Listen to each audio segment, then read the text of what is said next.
हर अंतरजामी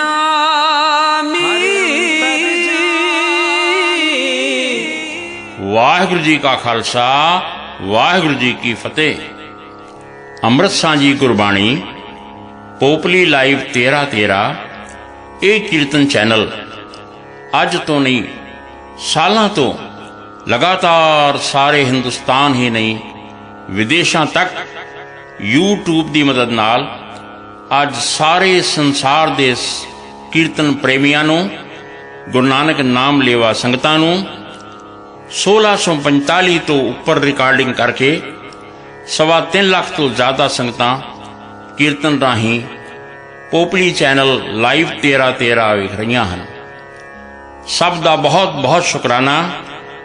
ਸਾਰੇ ਜ਼ਰੂਰ ਤੇ ਜ਼ਰੂਰ ਇਹਨਾਂ ਕੀਰਤਨ ਚੈਨਲਾਂ ਨੂੰ ਦੇਖੋ, ਆਪਣਾ ਆਨੰਦ ਮਾਣੋ, ਹੋਰਾਂ ਨੂੰ ਵੀ ਦੱਸੋ ਤਾਂ ਕਿ ਇਹ ਚੈਨਲ ਜਿੱਥੇ ਦਿਨ ਰਾਤ ਨਿਸ਼ਕਾਮ ਸੇਵਾ ਕਰਦਿਆਂ ਹੋਇਆਂ ਗੁਰੂ ਦੀ ਸੰਗਤਾਂ ਨੂੰ ਗੁਰਬਾਣੀ ਜਸ ਸਰਵਣ ਕਰਾ ਰਿਹਾ ਹੈ, ਉੱਥੇ ਨਾਲ ਹੀ ਨਾਲ ਇਹਨਾਂ ਨੂੰ ਥਾਪੜੇ ਬਖਸ਼ੋ ਤਾਂ ਕਿ ਗੁਰੂ ਹਮੇਸ਼ਾ ਹਮੇਸ਼ਾ ਲਈ ਇਹਨਾਂ ਤੋਂ ਸੇਵਾ ਲੈਂਦਾ ਰਹੇ ਔਰ ਗੁਰੂ ਆਪਣੀਆਂ ਅਸੀਸਾਂ ਭੇਜ ਕੇ ਇਸ ਪਰਿਵਾਰ ਨੂੰ ਇਸ ਲਾਈਵ 1313 ਨੂੰ ਇਸੇ ਤਰੀਕੇ ਨਾਲ ਵੱਧਦਾ ਫੁੱਲਦਾ ਦੇਖੇ। ਹੁਣ ਆਈਫੋਨ ਤੇ ਵੀ ਨਵੀਂ ਸੇਵਾ ਇਹਨਾਂ ਨੇ ਸ਼ੁਰੂ ਕਰ ਦਿੱਤੀ ਹੈ। ਆਓ ਅਸੀਂ ਸਾਰੇ ਵੀ ਇਸ ਦਾ ਆਨੰਦ ਲਈਏ ਤਾਂ ਕਿ ਬਾਕੀ ਲੋਕਾਂ ਤੱਕ ਵੀ ਇਹ ਸੁਨੇਹਾ ਪਹੁੰਚਾਈਏ। ਇਹ ਸਾਰੀਆਂ ਸੇਵਾਵਾਂ ਗੁਰੂ ਦੀ ਸੰਗਤਾਂ ਵਾਸਤੇ ਗੁਰਬਾਣੀ ਜਸ ਨਾਲ ਉਹਨਾਂ ਨੂੰ ਜੋੜਨ ਵਾਸਤੇ ਆਰੰਭ ਕੀਤੀਆਂ ਗਈਆਂ ਹਨ। ਵਾਹਿਗੁਰੂ ਜੀ ਕਾ ਖਾਲਸਾ ਵਾਹਿਗੁਰੂ ਜੀ ਕੀ ਫਤਿਹ।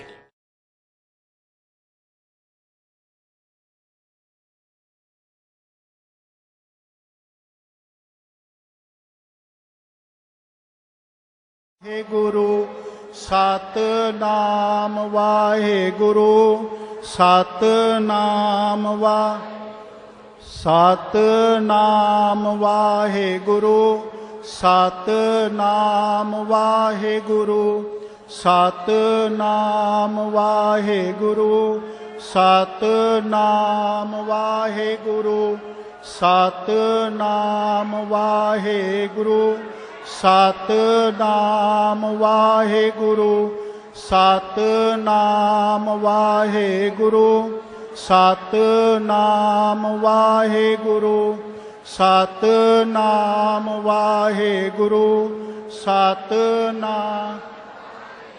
योगी जी आपका स्वागत है। आप यहाँ बैठो, यहाँ विराज हो, आओ। नहीं आप ना यहाँ बैठो, कोई बात नहीं, रखवा दो पैसे उधर। यहाँ बैठो, यहाँ बैठो। बोले सो निहाल,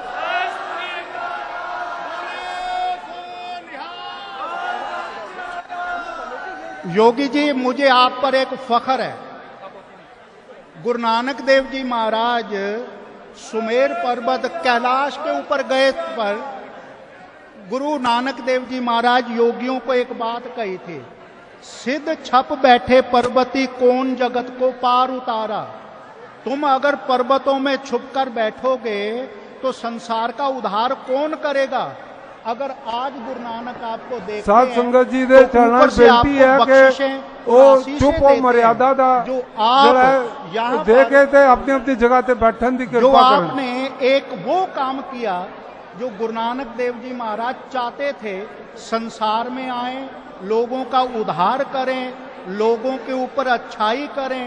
और मैं आपको गुरु ग्रंथ साहब जी महाराज की तरफ से आशीर्वाद देता हूँ। आपने एक काम और बड़ा किया है। जब कहा है भाई 14 नवंबर को गुरु गोविंद सिंह जी महाराज के साहबजादों के नाम पर बाल दिवस होना चाहिए, आपने कहा ना, मैं इसको परवान करता हूँ और मैं चाहता हूँ इसके लिए एक जयकारा बजाएं। बोले बोले बोले सोनिहाल। अगर आप सभी चुप कर जाओ,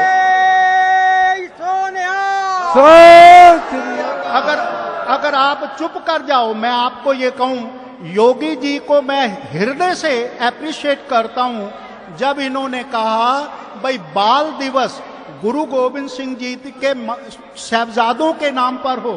मैं आपसे ये निवेदन करूं योगी जी, जो उन्होंने किया है लिखित और अनलिखित इतिहास में आज तक कभी किसी ने नहीं किया। और उसमें इतिहास में एक गवाही आती है योगी जी, 7 और 9 साल के बच्चों को दीवार में चिनने से पहले उस ठंड के दिनों में बांस की चाबुक बनाकर उनको मारते आए, पीपल के साथ बांधकर गुलेले मारे। गुरु गोविंद सिंह जी महाराज का एक सिख कवि था, उसका नाम था दूना सिंह हंडूरिया। गुरु गोविंद सिंह जी महाराज ने उससे कहा तुम अलग अलग रहो और जो कुछ जो होता है वो लिख दो। उस दूना सिंह हंडूरिया में ने लिखा है, पीपल बांध सु गुलेल मारियो। 7 साल के जो छोटे बच्चे थे ना, उसके हाथ पीछे बांधे हुए हैं, गुलेल मारी जा रही है, सारा शरीर बांधा है, एक आंख में गुलेल लगी और आंख का जो आई बॉल है वो अंदर चला गया। हम जानते हैं हमारी आंख में थोड़ा सा भी कुछ हो तो पहले हाथ जाता है, लेकिन हाथ बंधे हुए हैं। और जब उसकी आंख में से खून आने लगा तो किसी ने 7 साल का बच्चा और 6 फुट का जवान मसल वाला कंधे से पकड़कर घड़ीस कर जब लेके आया वजीद खां के पास और ये कहा अब ये मान जाएंगे, ये सिख धर्म छोड़ देंगे, ये मुसलमान हो जाएंगे, अब इनसे पूछो।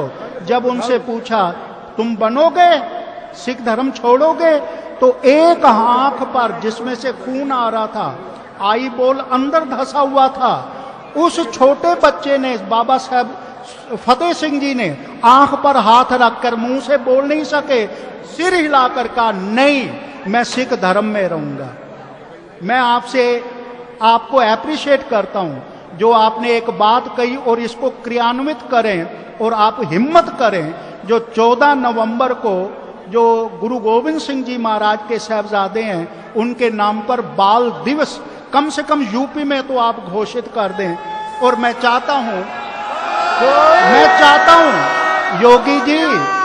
योगी तो बहुत हुए हैं और गुरु नानक की तारीफ है, कब कल सु जस गावों गुरु नानक राज योग जिन मानियो। जिन्होंने राज योग माना है और इतनी बात की है, और मैं आपको गुरु ग्रंथ साहब जी महाराज की तरफ से आशीर्वाद देता हूं, एक प्रचारक होने के नाते मुद्दत हो गई है, आप जैसे भले पुरुष, हिम्मती पुरुष ये बात आकर ये कहें तो मैं समझता हूं इस देश का गौरव और बढ़ेगा। मुझे ये भी महसूस हो रहा है आपके चेहरे से, आपकी आंखों से, आपकी बॉडी लैंग्वेज से मैं महसूस कर रहा हूं मेरी बात आपके हृदय में जा रही है। और ये हृदय में गई हुई बात आप असेंबली में ये पास करवाएं। कम से कम 14 नवंबर साहबजादों के नाम पर बाल दिवस मनाया जाएगा और आप 5 साल नहीं 25 साल तक राज करें, गुरु कृपा करें। लेकिन आपके दिए हुए ये वचन जो होंगे ये दुनिया में जाएंगे। बाल दिवस के लिए 14 नवंबर जो नाम आपने उस आदमी का लिया है, मैं आपसे सहमत हूं, मैं नहीं ले सकता वो वैसा नाम, लेकिन आपकी हिम्मत को मैं दाद देता हूं, एप्रिशिएट करता हूं और ये अरदास करता हूं जो परमात्मा आपको इतनी हिम्मत दे जो आप इस देश का जो गौरव है, जो इस देश की जो बड़प्पन है उसको कायम रख सकें। मैं ये आपके लिए गुरु चरणों में अरदास करता हूं।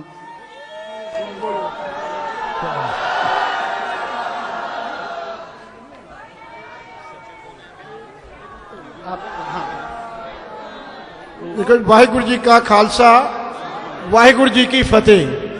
मैं सारे ही अपने भरावां नूं कहूँगा कि महाराज की हजूरी च कथा चल रही है तो महाराज योगी जी अपने उत्तर प्रदेश के मुख मंत्री आप जी दे विच गुरु महाराज जी के दर्शन मत्था टेक के दर्शन किए ने। मैं सारिਆਂ ਨੂੰ कहूँगा कि अपनी अपनी जगह ते आराम ना धक्का मुक्की ना करके बहन। हुणे कथावाचक जी ने बहुत चंगिया चंगिया गल्लां गुरु साहब दियां ते माननीय मुख मंत्री जी नूं दसियां ने। मैं कहना आप दे विच आए ने ते आप जरा आराम ना इन्हां दियां अपने मुख मंत्री जी के विचार भी सुनेंगे। साध संगत दे चरणा च बेनती है कि कृपया करके चुप दा दान बख्शो ताकि स्थान की मर्यादा और इज्जत नूं ठेस ना पहुंचे। हाँ जी।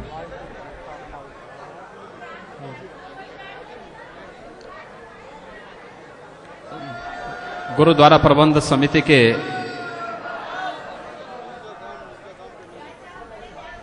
सम्मानित अध्यक्ष जी,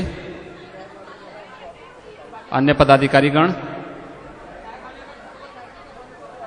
उत्तर प्रदेश सरकार के विधि और न्याय मंत्री माननीय ब्रजेश पाठक जी, उत्तर प्रदेश सरकार के अल्पसंख्यक कल्याण मंत्री माननीय बलदेव सिंह ओलख जी, बैसाखी के इस पावन पर्व पर उपस्थित भाइयों बहनों, आप सबको बैसाखी की कोटि कोटि बधाई। गुरु गोविंद सिंह जी महाराज ने आज ही के दिन खालसा पंथ की स्थापना की थी और खालसा पंथ की स्थापना का उद्देश्य स्पष्ट था कि सकल जगत में खालसा पंथ गाजे, जगे धर्म हिंदू सकल भंड भाजे।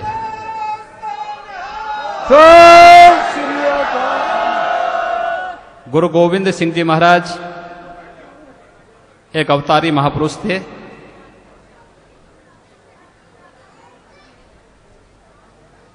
अपने पूर्व जीवन के बारे में कहाँ उन्होंने साधना की, किन परिस्थितियों में की, इसका स्पष्ट उल्लेख भी उन्होंने अपने द्वारा रचित ग्रंथों में स्पष्ट कर दिया है। खालसा पंथ का उद्देश्य क्या है, इसके बारे में भी गुरु गोविंद सिंह जी महाराज स्पष्ट कर चुके थे। यह हम सब का सौभाग्य है कि बैसाखी का यह पर्व खालसा पंथ की स्थापना का दिवस बना है। यद्यपि सनातन हिंदू धर्म में बैसाखी पर्व का अपना अलग महत्व है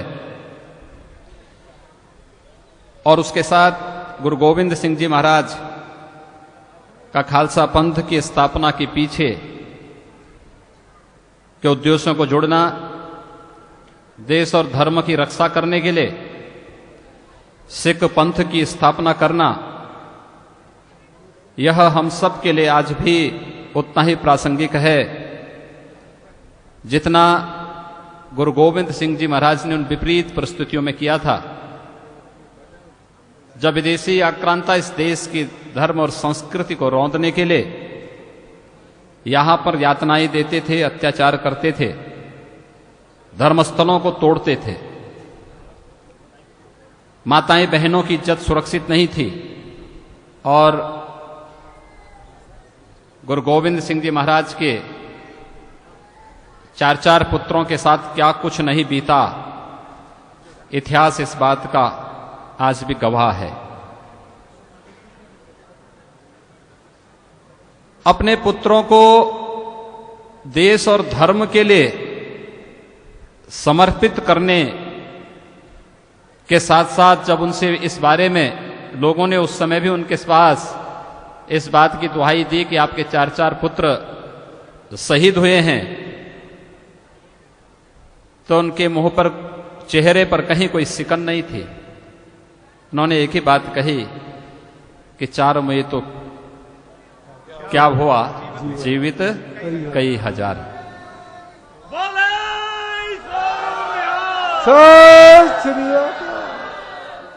क्या हम गुरु गोविंद सिंह जी महाराज के इस वक्तव्य से कुछ प्रेरणा प्राप्त कर पाते हैं? और ये तो सौभाग्य है कि इस गुरुद्वारा में तो गुरु तेग बहादुर जी महाराज भी और गुरु गोविंद सिंह जी महाराज भी यहां पर रहे हैं, आए हैं। कितनी पवित्र परंपरा, और सैकड़ों वर्षों के बाद भी आप लोगों ने उसे अक्षुण्य बनाए रखा हुआ है। गुरु तेग बहादुर जी महाराज के बारे में जब मैं पढ़ता हूं, उनके बारे में सुनता हूं, तो रोंगटे खड़े हो जाते हैं। आज का कश्मीर, उस समय भी कश्मीर में पंडितों पर अत्याचार हो रहा था, यातनाएं दी जा रही थी, औरंगजेब का फरमान था।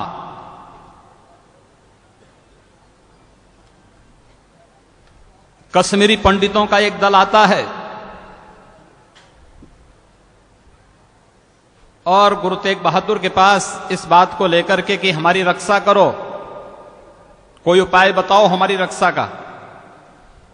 तो गुरु तेग बहादुर जी महाराज उस समय कहते हैं कि जाओ बादशाह को बता दो कि अगर हमारे गुरु इस्लाम स्वीकार कर लेंगे तो हम भी स्वीकार कर लेंगे।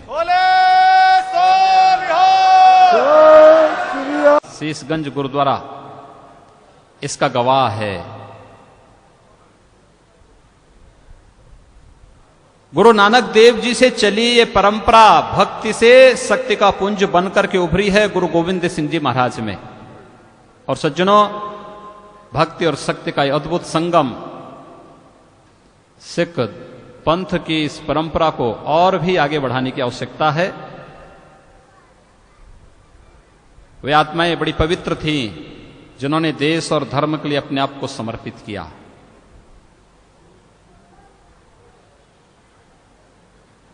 उन महापुरुषों को हम सबको किसी विवाद का हिस्सा नहीं बनने देना चाहिए। इस देश और इस धर्म के लिए उनके द्वारा किया गया त्याग और उनका बलिदान वर्तमान पीढ़ी का मार्गदर्शन कर रहा है। वर्तमान पीढ़ी उससे प्रेरणा प्राप्त कर रही है। और जब भी देश और धर्म के ऊपर कोई अत्याचार होगा, कोई अन्याय होगा, तो लोग प्रेरणा के रूप में सिख गुरुओं की इस महान परंपरा को, गुरु गोविंद सिंह जी महाराज के उन 4 पुत्रों के बलिदान को प्रेरणा के रूप में अपने सामने देखता है, अपने सामने मार्गदर्शन के रूप में उन्हें देखता है।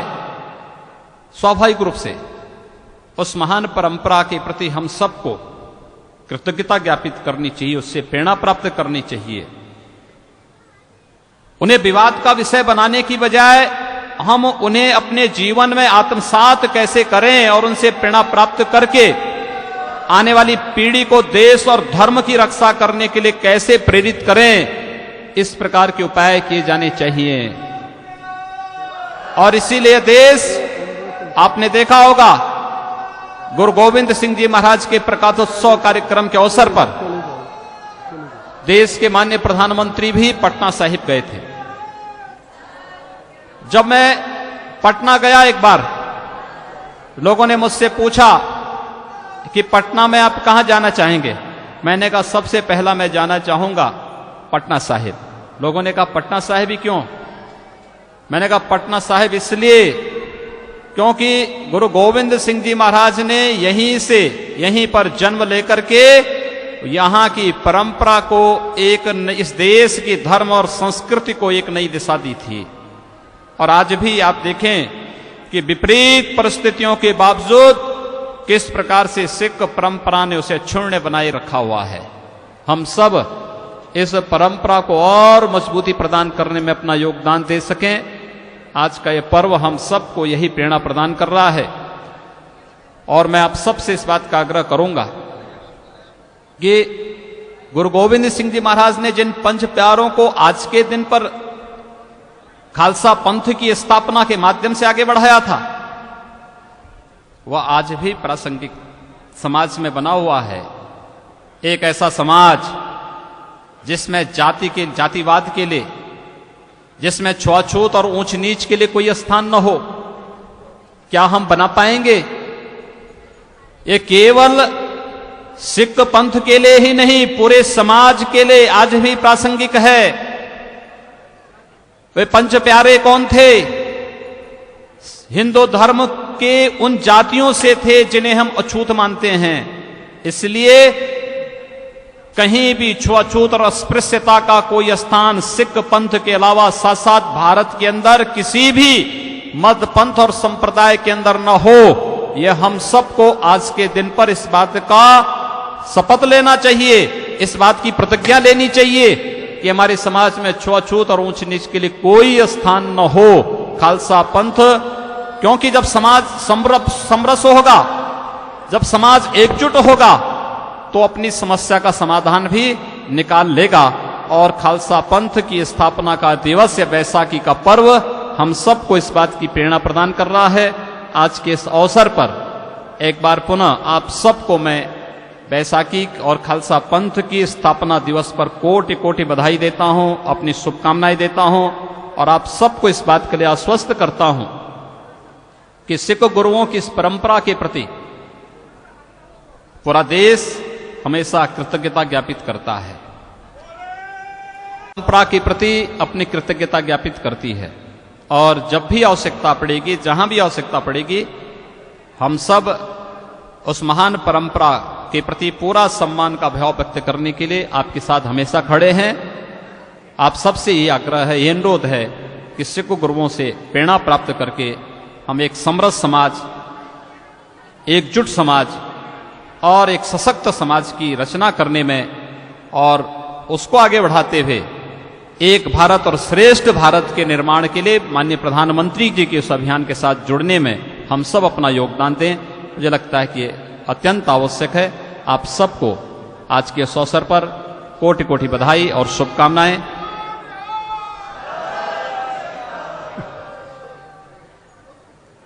इन्हीं शब्दों के साथ अपनी वाणी को मैं यहीं पर विराम देता हूं। धन्यवाद। जय हिंद। जस नाव चढ़े भव सागर तारे, तीरे जी ताम बनाए ये तन, बुद्ध चु दीपक ज्यों उजारे, ज्ञान की बढ़नी मनो हाथ ले, का तरता कुतवार बहारे। जो है किस तरीके से गुरु महाराज हर जीव को, आप कृपया जो है गुरु महाराज की कृपा से उसको स्वीकार करने का कृपा करें।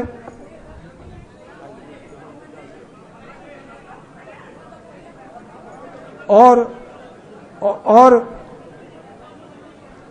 हम लोगों का यह आग्रह है कि हम लोगों ने आपके लिए गेरुआ वस्त्र जो है वो हम लोगों ने आपके बोले सो निहाल, हम लोगों ने गेरुआ वस्त्र आपके लिए हम लोगों ने लाए हैं। हम लोगों की ये इच्छा होगी कि आप जब पुनः इस गुरुद्वारा साहब में आए तो आप इस जो है पवित्र स्थान के ऊपर आप जरूर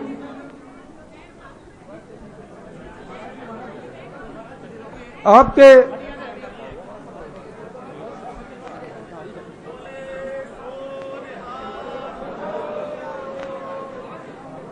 आप भी दे दो।